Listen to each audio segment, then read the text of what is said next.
In one of our previous videos on modern warfare, we covered the Six-Day War between Israel and the Arab states surrounding it. But this wasn't the first time the adversaries had clashed. In the aftermath of World War II, British withdrawal from its mandate in Palestine split open a power vacuum into which Palestinian and Jewish interests flowed. This eventually resulted in the dawn of Jewish statehood in the Middle East and the First Arab-Israeli War. Welcome to our series on modern warfare. If you're interested in the history of this era, don't forget to check out our second channel, The Cold War. The link is in the top right corner. The videos in full 3D are extremely difficult, expensive and time-consuming to make, so when Wargaming came to us with an offer to try out World of Tanks and sponsor this video, we happily agreed, since the topic of the video and the genre of the game have so many similarities. World of Tanks is a free-to-play, team-based game featuring over 550 historically accurate tanks and more than 150 million players worldwide. Although it is free-to-play, it is very different from mobile titles and is a legitimate PC game with regular updates and new features. The game rewards skillful gameplay and allows you to master hundreds of historically accurate mid-20th century tanks of 5 diverse vehicle types, including light, medium and heavy tanks, as well as tank destroyers and artillery. It has a vast online presence with a dedicated community and clan. Daily missions, in-game activities and the steady tech tree progression will make you come back to the game for more. Start playing the game today to support our channel. New players who register to the game via the link in the description will get 250 gold, 3 premium plus days and the premium M22 Locust light tank. Tensions between Arab, Palestinian and Jewish communities in the British Mandate of Palestine had been increasing ever since the end of the First World War, heightened with broken imperial promises to both sides. This state of affairs finally exploded into civil war following the UN vote for a partition of Palestine into Jewish and Arab states on November 29, 1947, a solution which the Palestinians and the Arab League refused. As small-scale skirmishes gradually escalated throughout late 1947 and early 1948, the Palestinian Arab group, the Arab Liberation Army, proved incapable of defeating their better organized opponents. Due to the chaos, tens of thousands of Palestinian refugees fled into neighboring Arab states, further inflaming the public of those countries to demand war. A full-scale conflict was prevented until May of 1948, as the area was still a British mandate, but this state of affairs was set to expire on the 15th. At 4 p.m. on the afternoon of May 14, 1948, 8 hours before British sovereignty dissolved, David Ben-Gurion proclaimed the establishment of the State of Israel, becoming its first Prime Minister. That night, armies of 5 Arab nations surrounding Israel attacked the newly created state, starting the First Arab-Israeli War. While it has been popular to tout the phrase "one army against 7" to describe the military situation, it gives off an impression which is incorrect, that the combined Arab nations drastically outnumbered their enemy. A breakdown instead shows a total strength of about 23,500 soldiers, 10,000 of which were from the Egyptian army.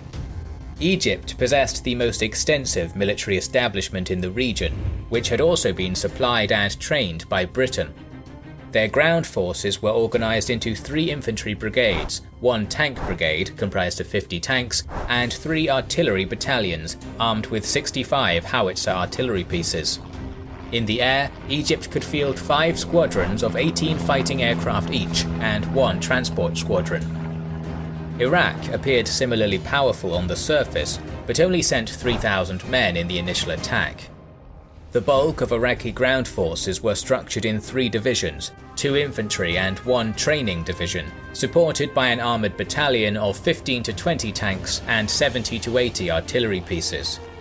The Iraqi Air Force consisted of 80 aircraft overall, but only half of these were fully operational and combat ready. In addition, the relatively elite Arab Legion of Transjordan supplied 4,500 well-trained British-led soldiers.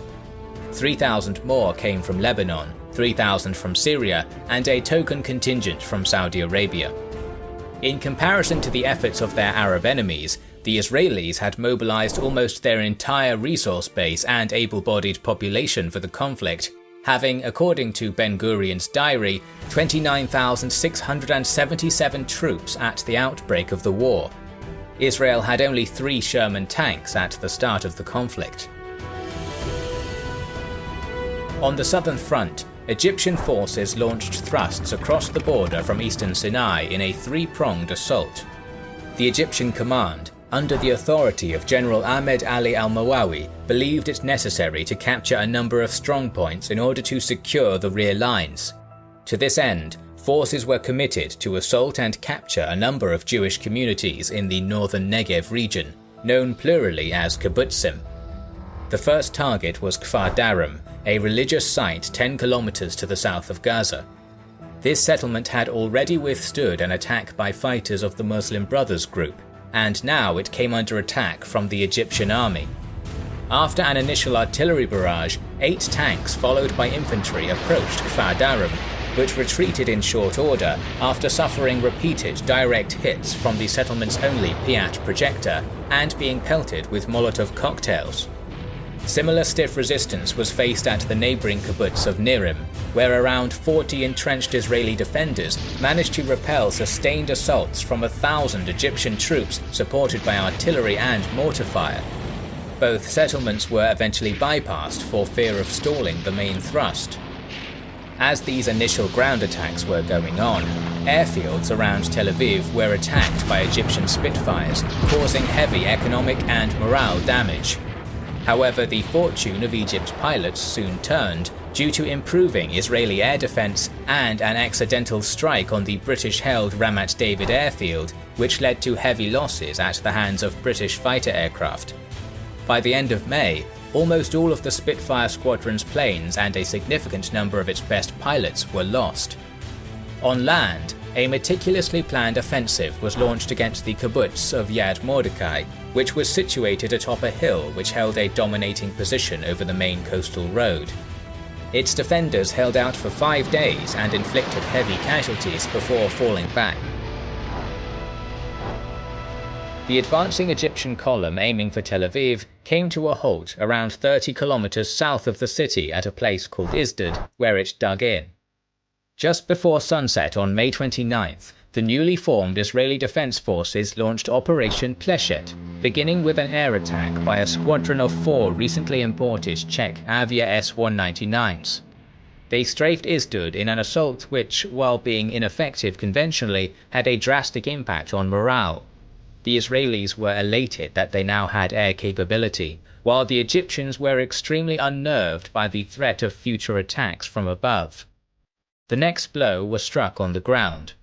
Israel feared that the Egyptians would resume their advance on Tel Aviv and ordered the Givati and Negev brigades to assault and destroy the enemy vanguard. 2,000 Israelis fought a 2,500-strong force of entrenched Egyptian troops, suffering heavy casualties after only making slight gains. Nevertheless, Operation Pleshet panicked the Egyptian command, with General al-Mawawi informing Cairo that he could not advance one step further without risking total disaster. Any plans of advancing on Tel Aviv were cancelled, and the southern front was bogged down. On the Jordanian front, the Etzioni, Palmaharel and Alexandroni brigades, each responsible for defending different areas, were facing the Arab Legion. The Legion's push into the West Bank was initially relatively unopposed, with many left-behind Legion units in Palestine facilitating easy progress. While the 1st Brigade advanced towards Nablus and fanned out around the town, the 3rd Brigade headed north from Jericho and then west, deploying around Ramallah. 2 days later, the 3rd Brigade's 4th Regiment was ordered to the critical fort of Latrun, located right on top of the western approach to Jerusalem. This key point had switched hands between Arab forces and Jews multiple times just before the mandate expired, but was occupied by the 4th Regiment without any trouble. So on May 18th, the road from the coastal plain to Jerusalem was severed, preventing the Israelis from reinforcing or resupplying their troops in besieged Jerusalem. Around the city itself to the north and south, fighting was extremely fierce. Jewish forces successfully repelled Jordanian assaults at the Notre Dame Cathedral on the northern approaches, while a combined Arab force, assisted by an Egyptian contingent of several hundred, attacked the Ramat Rakal kibbutz from the south on May 21st. The settlement was taken and retaken until it was eventually secured by the defenders on May 25th. While Jewish Jerusalem held its ground against the persistent legion attacks, the Jewish quarter of the Old City surrendered on May 28th, with only 36 of its 300 fighters still capable of fighting.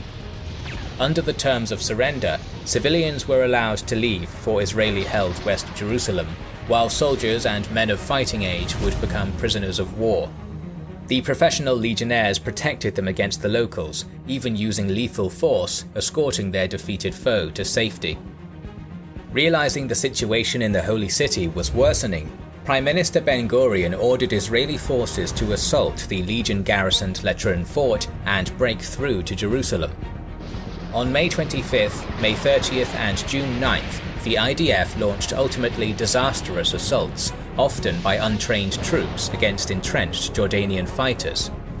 By June 10th, an alternative route to West Jerusalem had been opened, which was dubbed the Burma Road, nicknamed after the British World War II supply route against the Japanese. In Galilee, the first phase of the war saw Iraqi, Syrian and Lebanese forces launching attacks into the former Mandate. After suffering some heavy casualties advancing through the upper Jordan Valley, an Iraqi army of 1 armoured and 2 infantry brigades set up in the Samaria region, between the towns of Nablus, Jenin and Tulkarm. This force launched an assault towards Netanya from these positions on May 25th, which ended in defeat, but the prospect that an Iraqi breakthrough could slice the Jewish state in two worried High Command so much that it ordered a counterattack on May 29th, aimed at occupying strong defensive positions opposite the Iraqis. In the Battle of Jenin, Israeli forces occupied the city, but were subsequently dislodged after 3 days of heavy fighting. Similarly to their Egyptian allies, this Pyrrhic victory panicked the Iraqi forces and dissuaded them from attacking again. Even further north, a Syrian force, comprised of an infantry brigade, a mechanized battalion, an artillery regiment, and a company of tanks, crossed into Israel on May 15th, seeking to storm a cluster of kibbutzim around the Sea of Galilee before pushing into the Jewish heartland. The kibbutzim resisted far longer than anticipated, and the Syrians captured Zimach only on the 18th. Despite this success, the Syrians failed to occupy Degania, and this setback eventually forced a withdrawal from Zimach. They subsequently redeployed in the hills to the east. Finally, Lebanese forces crossed the border and captured Malkia on May 15th, lost it on the 18th, and then finally recaptured it on June 6th, only 4 days before the first truce began. The 4-week UN-backed truce that started on June 11th was beneficial for both sides, which began to break the terms immediately. The Arab armies were in desperate need of reorganization and replenishment, but their efforts in bolstering the war effort were nothing compared to that of the Israelis. What had previously been the semi-legal Haganah concluded its transformation from an underground militia into a fully fledged army during the truce in terms of command and control capacity, manpower potential, and weaponry. The IDF doubled its numbers from around 35,000 to 65,000. More crucial, however, were the massive quantities of badly needed armaments which reached Israeli shores. 25,000 rifles, 5,000 machine guns, and more than 50 million rounds of ammunition came from Czechoslovakia, in addition to heavier equipment such as tanks, heavy artillery, and armoured cars. Because of this transformation, the army facing the Arabs after the truce was massively different from the force they had met on May 15th. One British official stated that the Arabs lost the initiative in Palestine during the 4 weeks, and the Jews were able to re-equip themselves. This fact allowed the IDF to subsequently seize the initiative as the first truce ended. The day before hostilities were due to resume, Egyptian forces in the south launched a series of attacks to solidify their stranglehold on the Negev region. However, they were quickly counterattacked by the IDF and spent the subsequent 8 days in heavy fighting for the region. Just before the second truce on the 18th, the Israeli forces managed to break through Egyptian lines, tenuously linking the isolated Jewish Negev settlements with the heartland. Nevertheless, attacks on Jewish convoys were quite frequent. In the north, Israeli armies launched an assault on Syrian positions near Mishmar Hayadin in an attempt to push the enemy back over the Jordan River on the 9th. This failed, but a subsequent offensive, dubbed Operation Dekel, brought Lower Galilee under control from Haifa Bay to the Sea of Galilee. The main IDF offensive, known as Operation Dani, was directed against the Arab Legion on the Jordanian front. Israeli forces, led by General Yigal Allon, launched a pincer maneuver from southwest and northwest, occupying Lydda, then Ramla, and the springs at Ras Al Ain. When the second UN-organized truce went into effect on July 18th, the IDF had gained 1,000 square kilometers of territory and Arab pressure on Jerusalem had been reduced. After UN attempts at negotiating a peace settlement during the first truce failed, the war entered its most intense phase on October 15th. Despite Egyptian weakness and overextension on the southern front, Prime Minister Ben-Gurion realized that he needed to seize the sparsely populated Negev region if his Jewish state was to be secure in the long term. As things stood, the front line was far too close to Israel's core on the Mediterranean coast.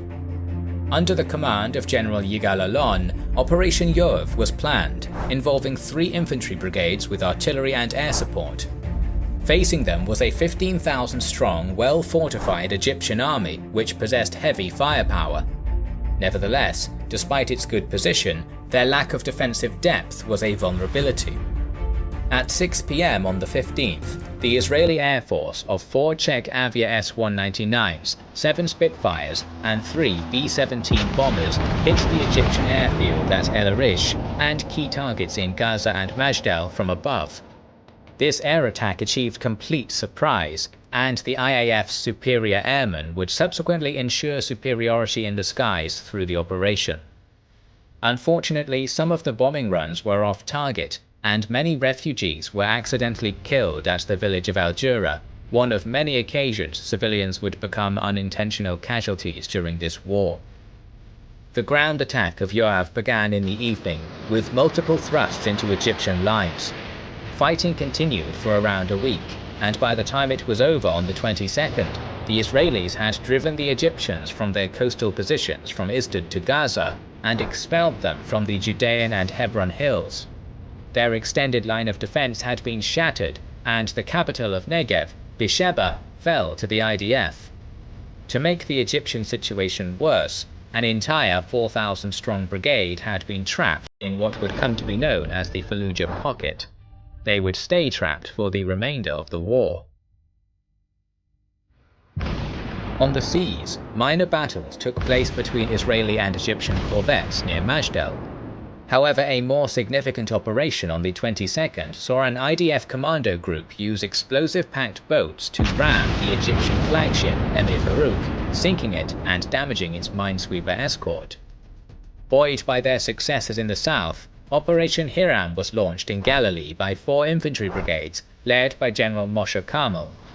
In some 60 hours of fighting, 800 Arab fighters were taken prisoner. Israeli troops managed to expel the ALA and a Syrian battalion from Upper Galilee, and also drove all Lebanese soldiers out of Israel. They subsequently thrust 5 miles into Lebanon, capturing numerous border villages and reaching as far as the Litani River, before coming to a halt when yet another UN ceasefire came into effect. The fronts largely quietened down at this point, as the two sides once again stopped to catch their breath. In Operations Hiram and Yoav, the IDF had expanded Israel's holdings, demolished the ALA, badly blasted apart the Egyptians, and had linked the Negev settlements with the Jewish heartland. It was a positive turn, but there was still work to do. The strains of extensive Israeli mobilization were becoming economically untenable. The war had to be ended, but the status quo, especially on the southern front, was still unacceptable to the Jewish leaders. Egypt remained in control of the Gaza Strip and Fallujah Pocket areas of Mandatory Palestine, fortified in a chain of strongpoints between Auja al-Hafir and Bir Asluk, just south of Beersheba. However, its army was on the verge of collapse and realistically had to either withdraw from Palestine completely or conclude a peace with Israel. Neither of these methods succeeded due to political pressures. So, hoping to push the Arab enemy off the soil Israel viewed as its own, Operation Horev began on December 22nd. It was initiated by air and artillery strikes on positions along the Mediterranean coast and Gaza Strip, followed by initial ground attacks on the northern part of the front. Fighting at these locations, such as Hill 86 and Abasan, was inconclusive due to strong Egyptian defences, but it didn't matter. These attacks were a diversion. Egyptian commanders had concentrated their forces just where the IDF wanted them to. Israel's main thrust was to be made against fortifications at Bir Tamila and Auja al-Hafir. Despite initial problems due to inclement weather, the highly mobile 8th and Negev brigades penetrated thin Egyptian lines with relative ease. Aiming to execute a vast encirclement maneuver which would either trap the enemy armies or force them to retreat, IDF units pushed towards El Arish and launched raids deep into the Sinai Peninsula. This was a stunning success, and Egypt's defeated army was made to retreat into their own lands, as far as Abu Agela in the centre and El Arish in the north, or else it risked being cut off. However, diplomatic pressure from Britain forced a withdrawal from Egyptian territory after one final attack against Rafah, bottling the Egyptian army inside the Gaza Strip and capturing the high ground around the town. By now, the Egyptian government had realized the threat its forces faced, and on the 6th of January announced its intention to enter peace negotiations. On the following day, the guns on Israel's southern front fell silent. On February 24th, Israel signed a treaty ending hostilities, granting Egypt the Gaza Strip and Israel the Negev region. Now the largest Arab nation had come to the table, the others soon followed. Negotiations with Lebanon began on March 3rd and were successfully concluded in 3 weeks. The international border was respected, and Israel would withdraw from any occupied Lebanese territory. Jordanian talks concluded on April 3rd, with King Abdullah retaining control of the West Bank and East Jerusalem. Finally, after some difficulties due to internal strife, Syria signed an armistice on July 20th. This peace was tenuous, and the Israeli victory made future conflict in the region inevitable. We are planning to cover more modern conflicts both on the Kings and Generals channel and our second channel, The Cold War, the link to which you can find in the description or in the top right corner, so make sure you are subscribed to both. We would like to express our gratitude to our Patreon supporters and channel members who make the creation of our videos possible. Now you can also support us by buying our merchandise via the link in the description. This is the Kings and Generals channel, and we will catch you on the next one.